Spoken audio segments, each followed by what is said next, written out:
Shalom. Renungan kali ini berjudul Apakah Allah Tidak Adil?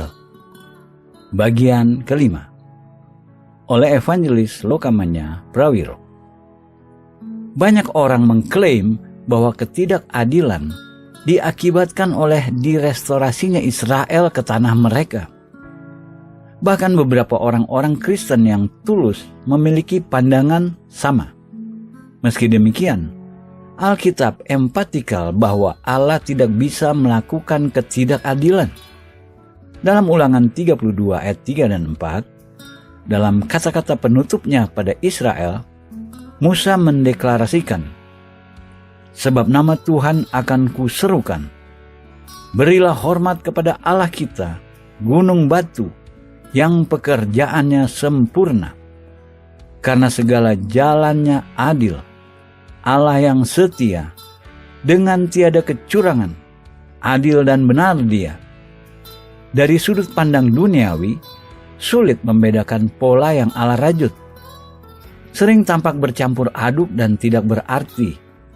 Namun ketika kita melihatnya dari perspektif surga, kita setuju dengan Musa bahwa pekerjaannya sempurna dan semua jalan-jalannya adil. Ini bukan menyangkal bahwa di tingkat manusia, tindakan-tindakan ketidakadilan dilakukan oleh berbagai pihak yang terlibat dalam kembalinya Israel ke tanah mereka. Banyak orang sudah menderita dari semua pihak yang terlibat. Meski demikian, tidak ada yang menderita sebanyak orang-orang Yahudi. Setelah 6 juta bangsanya musnah dalam Holocaust, sisanya yang kecil harus menghadapi lebih dari 40 tahun pergulatan hidup dan mati untuk bertahan hidup di negeri mereka sendiri. Masalahnya di bawah pengaruh filsafat humanistik. Masyarakat barat masa kini menganut pandangan hubungan manusia yang sesat dan tidak seimbang. Isu ini diungkapkan dalam Matius 22 ayat 36-39, di mana seorang ahli hukum Taurat bertanya pada Yesus, "Guru, hukum manakah yang terutama dalam hukum Taurat?" Jawab Yesus kepadanya, "Kasihilah Tuhan Allahmu dengan segenap hatimu, dan dengan segenap jiwamu, dan dengan segenap akal budimu. Itulah hukum yang terutama dan yang pertama. Dan hukum yang kedua, yang sama dengan itu ialah, kasihilah sesamamu manusia seperti dirimu sendiri." Di sini kita melihat bahwa Allah mensyaratkan kita dua dimensi kasih, satu vertikal dan satunya horizontal. Dimensi vertikal adalah kasih untuk Allah. Dimensi horizontal adalah kasih untuk sesama kita. Namun dimensi vertikal yang terutama, dimensi horizontal sekunder. Lebih jauh, hubungan horizontal bergantung pada hubungan vertikal. Jika kita tidak mengasihi Allah di atas segalanya, kasih kita kepada sesama kita tidak sesuai dengan yang Allah syaratkan. Hal yang sama berlaku pada keadilan. Dari perspektif Alkitabiah, keadilan memiliki dua dimensi, vertikal dan horizontal.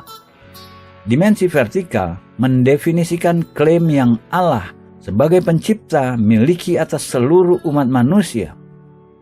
Dimensi horizontal mendefinisikan klaim yang manusia miliki atas sesama manusia.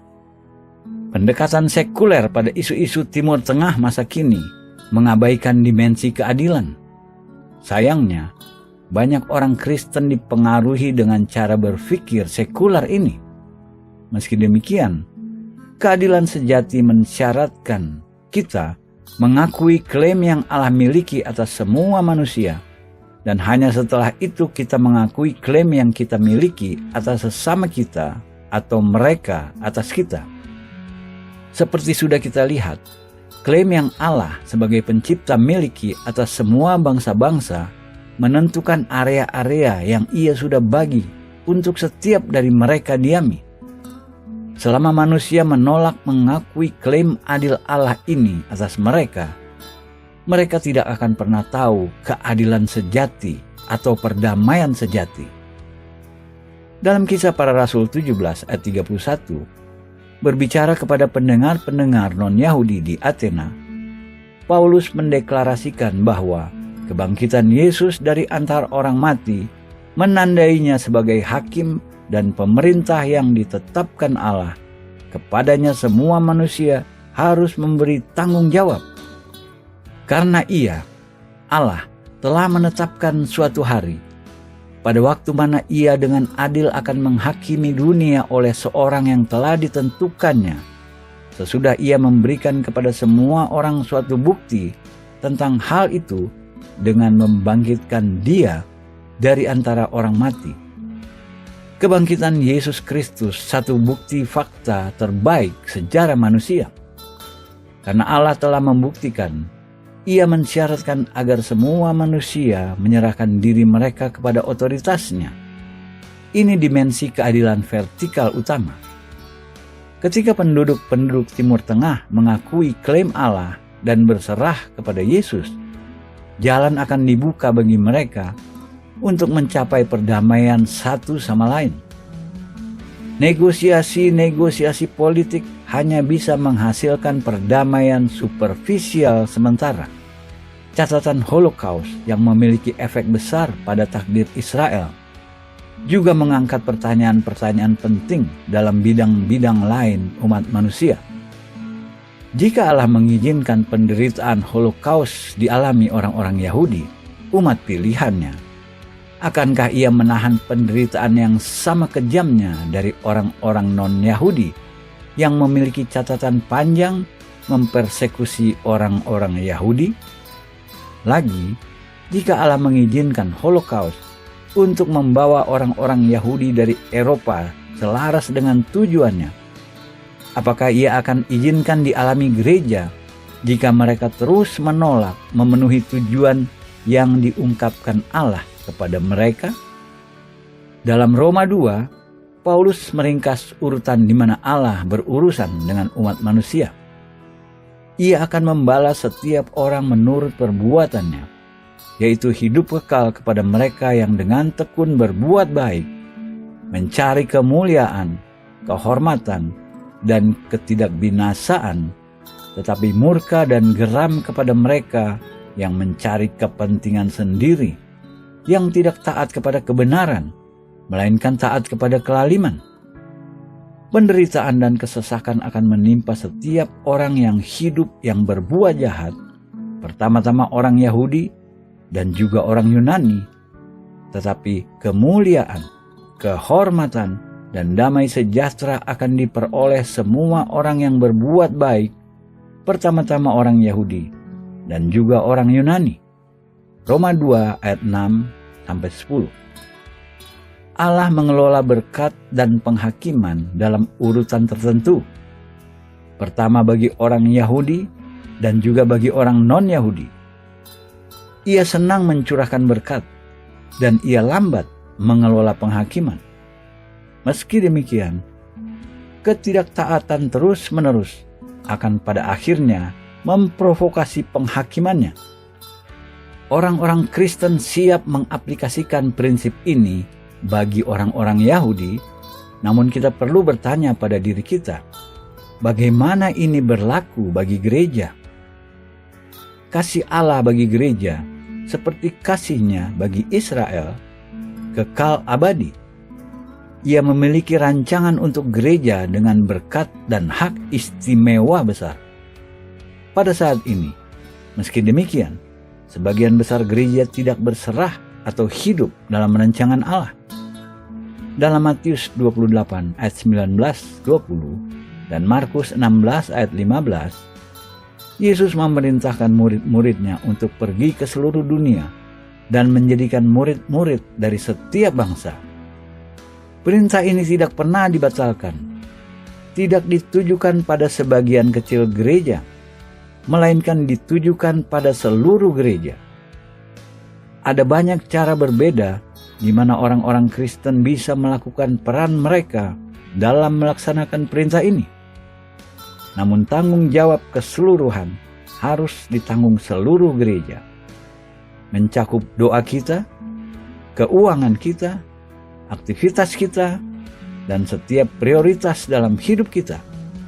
Tidak ada orang Kristen dikecualikan. Ketika kita berdiri di hadapan pengadilan tahta Kristus, setiap dari kita harus siap memberi jawaban pribadi pada pertanyaan, apa bagian yang kita perankan dalam memproklamasikan Injil kerajaannya kepada bangsa-bangsa? Namun pada saat ini, kemungkinan kurang dari 5% dari gereja memiliki komitmen dengan cara signifikan memproklamasikan Injil kerajaan kepada semua bangsa-bangsa. Jika ditantang tentang ini, orang-orang Kristen akan kemungkinan mengatakan macam-macam jawaban berbeda. Berikut contohnya. Saya tahu Allah memanggil saya untuk ke Afrika, namun saya sekarang sudah menikah dan kita ingin memiliki keluarga. Saya bisa memberi untuk pekerjaan ini, namun kita memiliki begitu banyak hutang. Pembayaran cicilan hutang kita tinggi. Saudara saya selalu berdoa karena ia memiliki waktu. Saya terlalu sibuk dengan pekerjaan saya. Beberapa dari jawaban-jawaban ini terdengar seperti apa yang orang-orang Yahudi katakan untuk bisa terus tinggal di Jerman setelah Hitler naik ke tampuk kekuasaan pada 1933.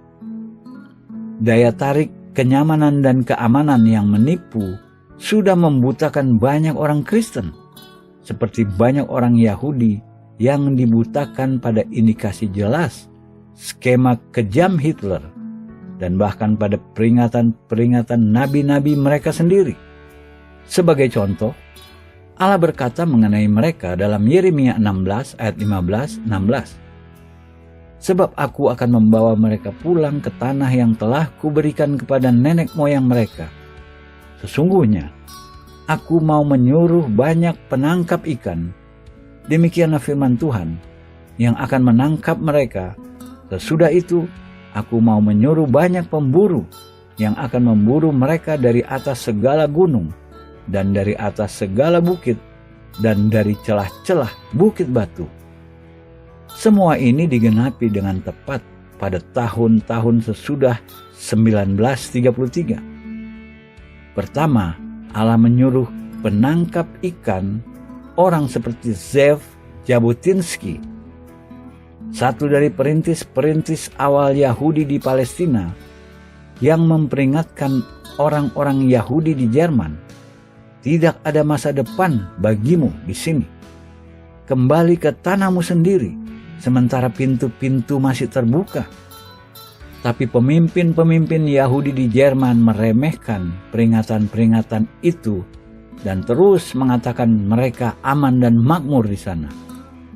Pada waktu mereka siap mengakui fakta real mengenai niat Hitler, pintu-pintu untuk lolos tertutup bagi sebagian besar dari mereka. Setelah itu, dalam penggenapan peringatan profetiknya, Allah melepaskan pemburu-pemburu Nazi yang secara harfiah memburu mereka dari atas segala gunung dan dari atas segala bukit dan dari celah-celah bukit batu. Pada akhirnya, 6 juta orang-orang Yahudi di Eropa musnah. Saat ini, mudah bagi orang-orang Kristen yang percaya Alkitab melihat bagaimana peringatan-peringatan Allah pada orang-orang Yahudi secara nyata digenapi.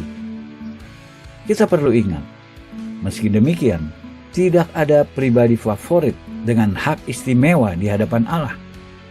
Prinsip-prinsip keadilannya sama untuk orang-orang Kristen seperti mereka untuk orang-orang Yahudi. Allah berkata kepada Israel melalui nabi yang sama, Yeremia, "Aku mengasihi engkau dengan kasih yang kekal." Yeremia 31 ayat 3. Namun kasihnya untuk Israel tidak membuat dia menahan penghakiman-penghakiman yang ia sebelumnya nyatakan pada mereka melalui mulut nabi ini.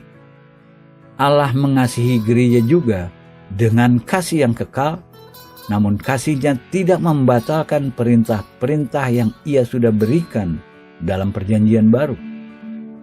Apa yang Ia inginkan dari gereja adalah kerelaan, taat sepenuh hati pada perintah-perintah ini. Namun jika Ia tidak menerima ketaatan ini, Ia mungkin menemukan cara lain untuk membawa gereja sejalan dengan kehendak-Nya. Gereja pada saat ini tampaknya mengikuti jalur berbahaya, sama seperti orang-orang Yahudi di Jerman ketika Hitler naik ke tampuk kekuasaan.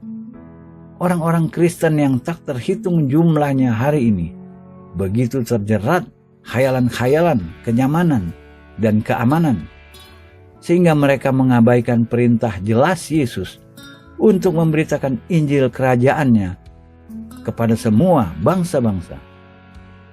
Apakah mungkin Allah akan mengizinkan sesuatu setara Holocaust dialami gereja yang dengan keras kepala terus mengabaikan perintah-perintah dan peringatan-peringatannya? Ini bukan hanya isu teologikal.